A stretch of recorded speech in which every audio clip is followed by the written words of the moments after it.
And welcome to Creative Chronicles. I am Romy. I'm Rebecca. And this is your entertainment fix and insight into the industry. So this week is a continuation on from the last one because we love true crime so much and there's literally so much to talk about. Yes. But this one we're going to focus on a little bit more drama. Yeah, a bit more of the dramatised versions of the stories you know so well. Probably a bit too well, unfortunately. But yeah. And people's performances, because Yes. it's always good to critique from what we think we know. Well, especially with real people that weren't very nice, shall we put it that way. So, psychopaths, murderers, serial murderers, rapists. So all the bad bunch. All the bad ones. But do you think as an actor you would like to have a go at doing I would that? like to play a psychopath, 100%. Like, because obviously there is so many men, and but there are so many women in real life who have committed so many crimes that I feel don't get enough dramatizations. Like, I love Charlize Theron in Monster. Yeah. And that is it's almost like a unique thing, performance-wise. Yeah, and I think it's a unique story in terms of why she... Obviously, I know she shouldn't really have murdered people, but She shouldn't have done that. But her reason... Yes. She shouldn't have done that. You're quite a bad girl for that. But we understand, more of a reason. And I don't know if this is my opinion, but the males seem to have a different motive.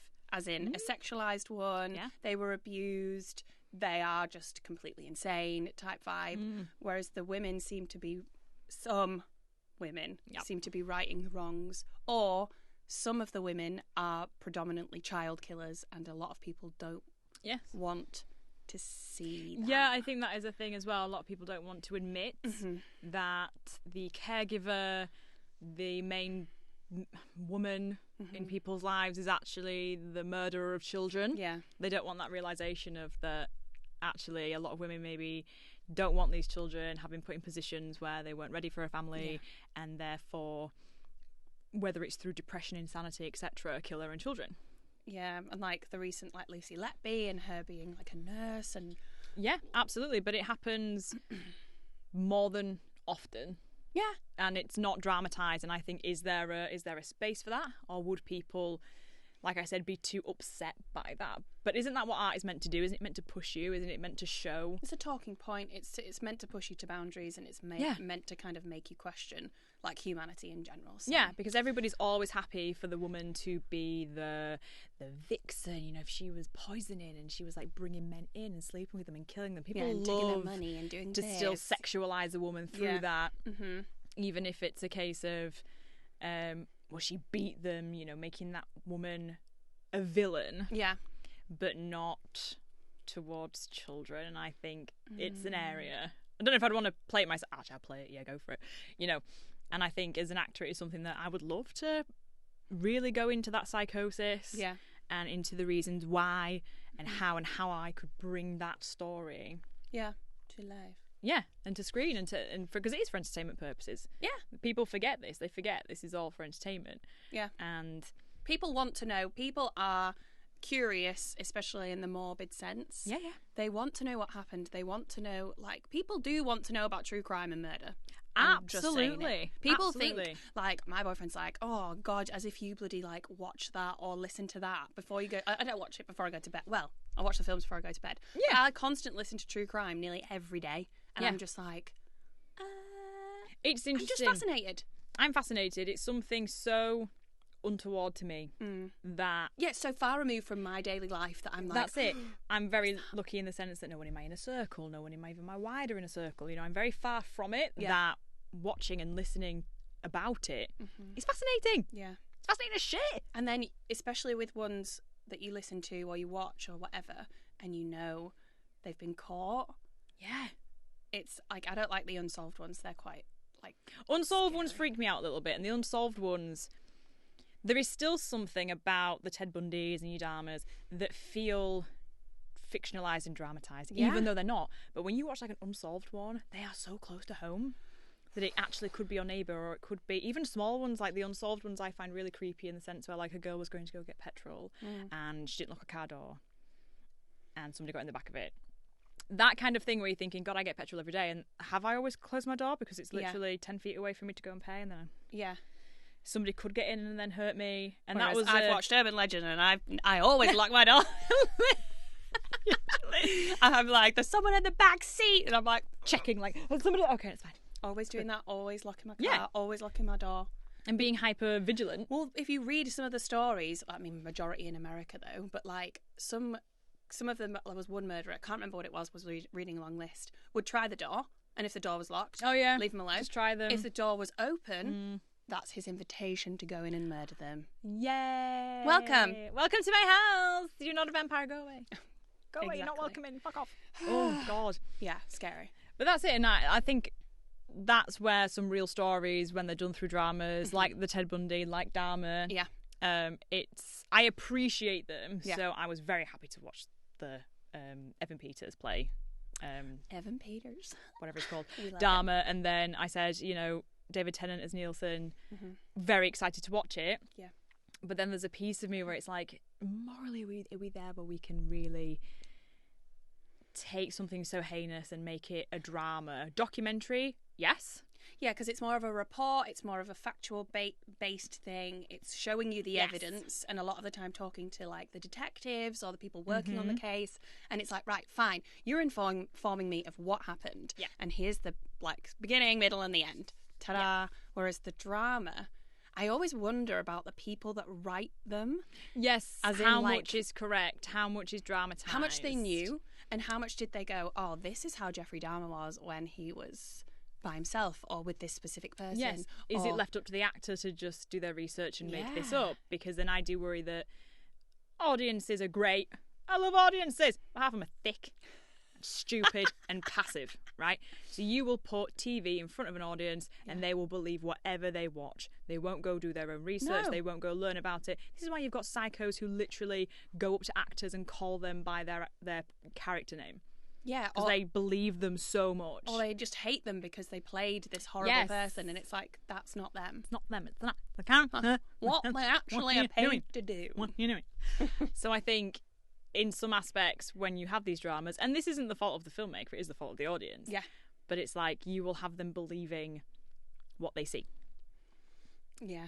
So I do know that a lot of them at the front will put this as things have been changed and things have been dramatised. Yeah, and created for drama purposes. Created for drama purposes. And I really do appreciate it because I hope that viewers do understand that this isn't This is the problem, like you say, with the audiences. They don't do their research, and so they do believe a lot of things on face value, for face value, and they'll see, this was in this show, so it must have happened. Yes. And it's just like, well, no. This tiny part might have been really poignant to the story, but we don't actually know that much about this person or this like scene that happened. It might have been a minute. It might have been a week. Do you know what I mean? But they've condensed it or they've elaborated on it. And going back to it, I know we mentioned it in the last one, but that was something with Steve Coogan. There is a scene where he goes into the morgue. Now, it was reported that Jimmy Savile did go into the morgues, but no one ever knew what happened in there.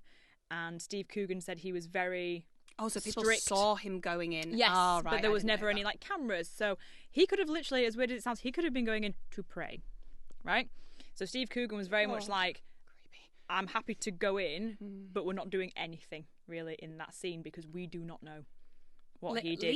Leave it up to the imagination. See him going in and see. Sometimes that's all you need. Yeah. I don't need him touching a corpse. I like the implication of what was he actually doing in there. Yeah, because your imagination does run away, and then you're like, absolutely, no thanks. Oh, so when it comes to like films or documentaries, what's your favourite drama? Is it Dahmer with? Because I know you love Evan. We love Evan and his little shark eyes, which was quite conflicting for me. I was watching him as Jeffrey Dahmer, and I just love Evan Peters. Yeah, but he plays. Oh, it's really bad. He plays psychopaths.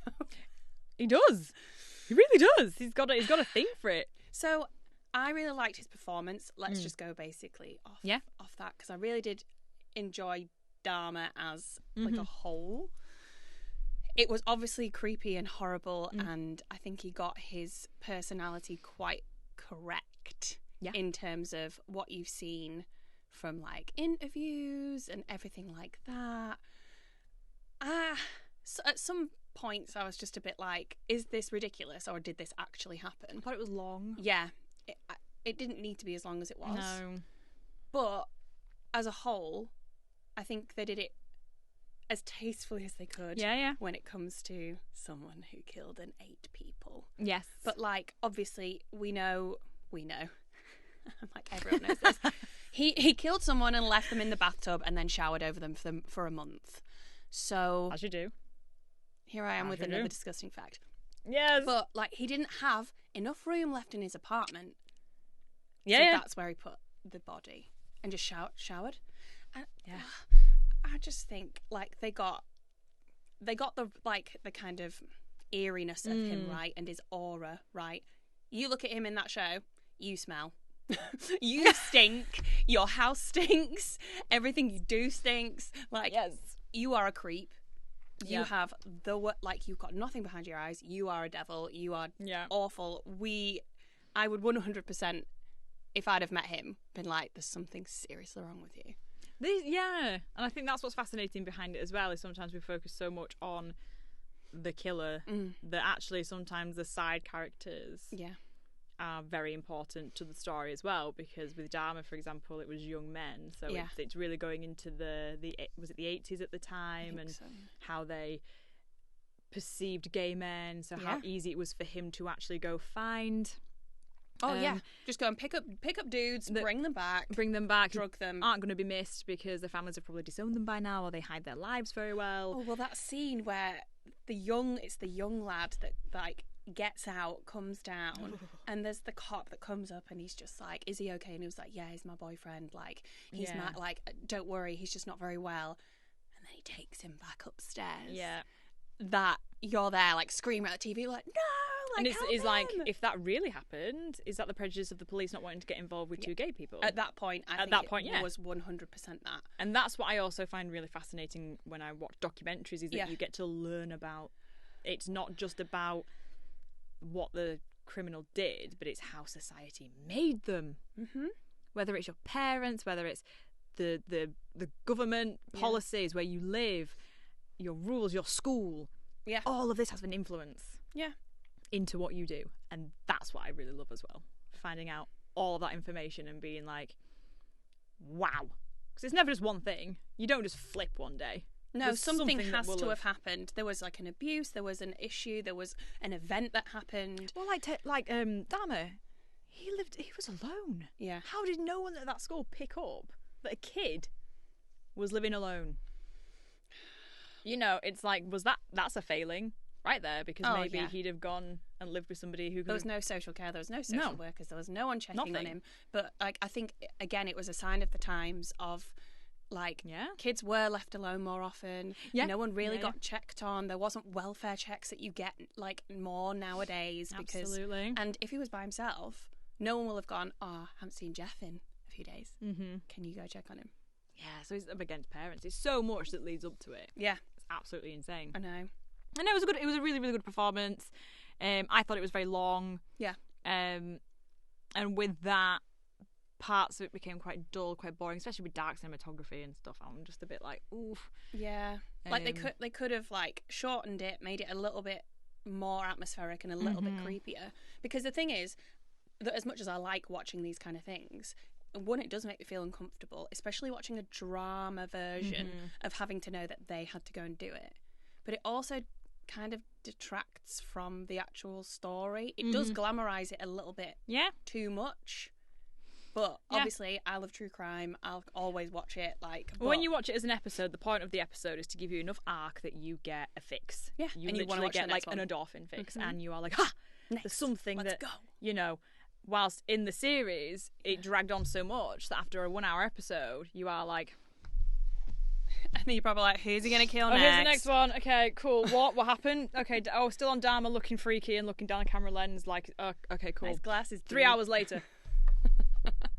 Whilst a documentary, every sort of like 10 minutes, there is something, whether it's an interview, they're so well done and put together, to give you that hit and that information, or the twist. Oh yeah, there was like a little twist. Where was the gate? You know, that kind of. Yeah, and I get that, and I think a lot of the dramas are everyone knows what happens, so I think they just kind of want to see what Evan's doing, or what so-and-so's doing as him, or like what's Steve doing, blah, blah, blah. And then they're like, we know what happens. Yeah. Kind of. Some people do. Yeah, I think you also kind of watch it to learn something maybe you haven't. Or even if it is just to relive it. Because there's a lot of people that won't watch the Savile one because they say it's too soon. Yeah. They don't want to relive it. A lot of people won't watch Long Shadow either because it's really too raw. Soon. Yeah. It's still raw. And when you think about that one. And that's so interesting because I think, again, I haven't watched it. But one thing it happens in the documentary a little bit that I would love people to focus on, even if it was just for like 10 minutes more, was how the Yorkshire Ripper was so influential at that point that women were given a curfew. Yeah. Women were given a curfew for their own protection because they couldn't find this guy. So what does that tell you about society? What does that tell you about how we catch people? What does that tell you about the system? Well, it's the whole don't wear that because you might get attacked. You're a woman. Yeah. Like, don't show your legs. Don't do this. Get home at this time. Literally. So in The Long Shadow, they do have a march. Yes. Later on. Nice. But I didn't want to see Peter Sutcliffe. But I wanted there to be more of an ominous. There was a couple of times where I was like, "Oh, is he Peter Sutcliffe? Is he Peter Sutcliffe?" I wanted him to kind of be a bit more but like a shadow rather than obviously it's called The Long Shadow in it, but like I wanted to see like have his presence known. Obviously they didn't know who he was, blah blah blah, but when he was then introduced I was a bit like, all right, that's him. So it was like very anticlimactic for he was just there and he had the hair and the beard, and I kind of wanted to see more of the maybe he was arrested but he wasn't focused on right in the beginning, because that's obviously what happened. Well, yeah, because I think for that story, whilst he did hurt and murder women, obviously awful, it was the fear that he brought for the West Yorkshire community. Like my mum said, she was scared, and my granddad would go pick her up from work. He wouldn't let her get the bus in case Peter Sutcliffe was on that bus. Yeah, and everyone that was stopped, like loads of like Tom's family said, "Oh yeah, we were stopped a few times." Like their friends, one of them was asked, "Are you? Do you know each other? Are you happy to be in this car with this man? Yeah. Are you together?" And I was just like, and the one thing that The Long Shadow did really well was pick up on the poor policing and the poor handling of it. But it was also like they had loads of police women in the actual like station doing all the ID cards and like all the like kind of sorting everything out, and I was just kind of like, I don't think that's believable. I don't think. Well, that's what happened. They were using like the women to do the paperwork, and then they were weren't letting women coppers out. Well, then they were going, ooh. They lined them up in one scene. You're pretty. Do you want to come and work on the streets and be? Do you want to be some bait? Do you want to be a sex worker, basically? And it was just kind of like, go on then. It kind of glossed over the like that you could obviously see some of the women's frustrations in the drama and whatever. Yeah. But then they had like an external investigation. Someone came in and they were like, "Oh, you all right, ladies? Like you're making cups of tea and like making everything tick along." And I was just like, we know this is what happened because we know, like obviously, they didn't really have any like superiority over like the males, everything like that.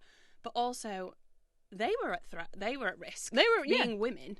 Everyone was a risk. Every woman was a risk, and that was it. Because there was no, there was like no MO, and there was no real similarities between the victims either. They were very different. Apart from some of them being sex workers. Yeah, that was it. And then it was like, oh well, you must be a prostitute, as they called it, but like you must be a sex worker because he attacked you. And they were like adamant that they weren't. No. And then they were like, and then obviously started to attack young, like middle class girls or like older women that definitely weren't. And it was just like, he doesn't have an MO, but he's attacking women, and now you're telling them that they've got a curfew. Yeah, and that's what I find interesting with that case specifically. And I will watch the series because I do want to see if they were able to capture the fear that was put amongst women at that time, because that for me is one of the most important parts of that. I honestly think it was missing. And I think the guy playing Peter Sutcliffe was all right, but I wasn't scared of him. He wasn't. And that's it. You don't have to be scared of him. Yeah. You have to be scared of what he was able to achieve at that time. He was But almost... He didn't bring that at all, I don't think. And that lacks. Like, I always think of a story of the Pontefract shoe killer. What? Who? Yeah, so I can't remember his name, but I remember when I was working at Next. Oh, God. In South Empsall, and someone was like, "Oh, I know I remember the Pontefract shoe killer," and he was a guy in Pontefract. I don't think he was like Madden shoe, something like that. A specific shoe company. Oh, God. He went after and killed women who wore those shoes. Ew. And then he kept the shoes. What? Yeah, and there Did was they catch him? Yeah, they caught him, and I think no one's ever. I think Netflix should like somebody do this documentary. Right, we're in it. We're in it. And it was somebody that I worked with. I think it was her mum. Yeah. That it was like her best friend that was raped and killed by him. Oh my God. And like that fear and stuff. And I'm like, it like she said, it wasn't necessarily. Don't need to know who it is. Yeah. You know, he's not as freaky looking as Jeffrey Dahmer. He's not the Night Stalker. Yeah. He. The fear that women now didn't go to buy those shoes. People weren't buying those shoes. Women were changing their habits. Women were changing their clothing. Yeah. In a small area of Ponty. That's crazy. To not be raped and killed by a guy. And it's the fact that it changes that whole society. It changes a group of people and how they act and perform. That is what is absolutely terrifying. Well, that's what you see, I think. Ted Bundy, everyone started cutting their hair because he was going after long-haired women. Yeah. Everyone started cutting it short. Like, they obviously changed what they were doing, changed what they were wearing, curfews, like, you know, women, you've got to stay away, like, you've got to lock yourselves away, and it's just like, how about we look at the guys that are doing this instead? Yeah. Like, can you just fucking find them, please? Yeah. Can you do your job? I'm not changing my fucking behaviour because some fucking lunatic wants to kill me. Like, no, great. No. But no, I would like to see more women. I would like to see more women serial killers, baby killers, children killers. I want to see them. Yeah. I want to see the stories told. Not that I don't want to see men as well, but, you know. Yeah, it's just kind of like, are there any dynamic enough things that have, like, an actual story that aren't really depressing? Because obviously they could do the Lucy Letby thing, but that would just be in really bad taste right now, especially as the trial is ongoing as well. But I mean, I bet they'll do it after though. Then. They'll do it after. Yeah. You can argue that, like, I didn't know they'd do that Maxine thing about Holly and Jessica. Yeah. Even though it wasn't focused on them. Yeah. Like, are they going to be able to do it in a way that's not? She wasn't a killer. She was an enabler, and it's weak. It's weak. It's a weak story. It's weak. Channel 5 show. Anyway. No, I would like to see definitely some more because... Yeah, I get you. Yeah, it's there. I think it's like ever so slightly more fascinating because the women, like you say, are the mothers, the nurturers, the like caregivers, etc. Yeah, and you're not just going to tell me it's because I'm mad. Because I've got postnatal. No. Yeah. Give us the complicated backstory that these guys have, because it's there, and it's harrowing, but it happens. Well, let's see. Watch this space. Let's start. Let's figure something out. I'll do one. I'll write one. Here we go. I'll just become one. I'll give you a good story. Heard it here first. I'm gonna go get it. I'm like, here's my confession tape. Later. No, I'll be like, I will interview you. Thank you very much.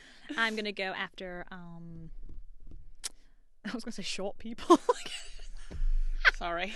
Be scared if you're under 5 foot. Okay, there we go. Whoa. They'll be easy. Bloody hell. Okay, well, do you have a fact? I have a fact. Right, go with your fact. Okay, so my morbid fact is about, I mean, obviously it's always morbid, is about Jeffrey. Our Jeffers. He didn't apparently like to eat people with tattoos because he said that it made their flesh taste awful. So, oh no, you wouldn't have eaten me. Get a tattoo on show. So in case you think somebody is a cannibal. Well, he wouldn't have eaten me anyway. I'm female. So. You just go like this. But yeah, he didn't like it because he said it tasted funny. So obviously he must have killed someone with tattoos. To try it. To find that out. Yeah, to try it. So you weren't safe. God. But yeah. Who was it? I know it's not a fun fact, but it's just something that always makes me laugh. I know it sounds so awful. Was it Dahmer or was it Nielsen? I think it was Nielsen. Yeah. And because he was boiling the bodies and he was putting them down the drain. Yeah. And when the drain started to clog, he tried to blame KFC. Yeah. He said it was chicken bones. Yeah. He was like, oh no, it's KFC. I just Why those on can't Indian then? cope with the fact that you are literally boiling human remains. I bet he was like, yeah, this is a really good idea, Oh actually. yeah, KFC. There, chicken leg, Probably chicken put with it down the drain. shoving it down See the you drain. later. There Don't we worry. go. Doesn't even have a garbage disposal because he's in Scotland. Imagine if you were that person that was like, oh, it stinks a bit. You're picking up oh, is it chicken bone? I just can't. I Gross. love the fact that you're confident enough. He was like, But I love that because, like, if I killed somebody, the fear of getting rid of that body Yeah. would be my number one priority. You know, I'd be like Breaking Bad, like trying to acid burn it and yeah. bat falling through, whilst he's just like, nah, should be down the drain. It's KFC. Oh. No. On that note, thanks for listening. Vegetarian for the win. Well, you're lucky, aren't you? Yeah. Yes, so that has been our true crime section. Lovely. I think next week I think, you know what, I think it's due. I think we've been morbid enough. We're going to do comedies. Yeah, let's do comedy. Yeah, and we're going to do quiz. Yes. And we'll do quotes. Cool. And we'll Ready try and do impressions for you all. We'll brush up on our acting skills. Yeah, And we'll do today's. some good. I hopefully will have a better voice where I'm not trying to be like, It's all good. but yeah, Beatboxing. I'm excited. yes, perfect. Well, thank you for joining in, and we Yes, thank you. will speak to you soon. Yes, okay. Bye.